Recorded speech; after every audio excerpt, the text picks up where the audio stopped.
Hi guys, welcome in to the Jennymayashley channel.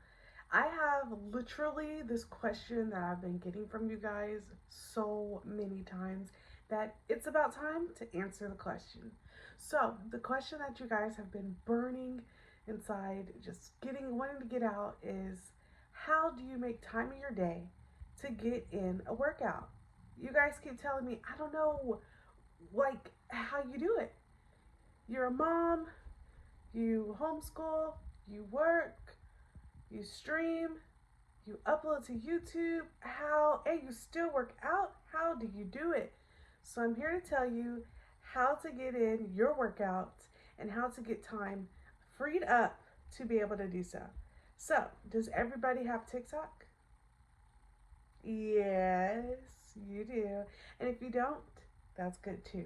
But if you have TikTok, I want you to go into your TikTok, click your profile, click the three lines in the top right hand corner, scroll all the way down to settings, then scroll all the way down to screen time. When you click screen time, you're going to see a list, a Monday through Sunday list, and it's going to have bars, a blue bar that's going to go up, and it's going to show how much time you have spent on that platform on TikTok.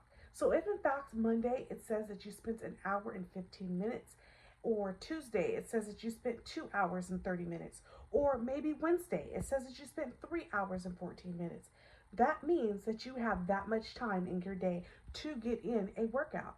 So if you see on Monday that it says that you spent 1 hour and 30 minutes on TikTok, then you have 1 hour and 30 minutes to get in a workout. All right, so did that clear up anything?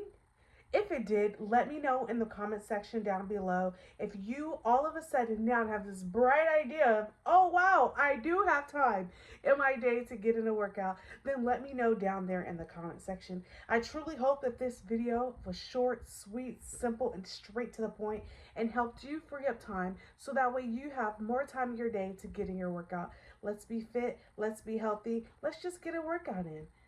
Nobody knows literally what tomorrow brings, what tomorrow holds. So use this time now to get your workout in for the day. No excuses. I always say excuses sound good to only the person who's making them. So if you want to keep making that excuse, go for it. But the only person that's stopping you is you. Thank you so much for watching this YouTube video. Be so kind enough to hit that subscribe button if you in fact learned that you do have more time in your day to get in a workout. Thank you so much. Till next time.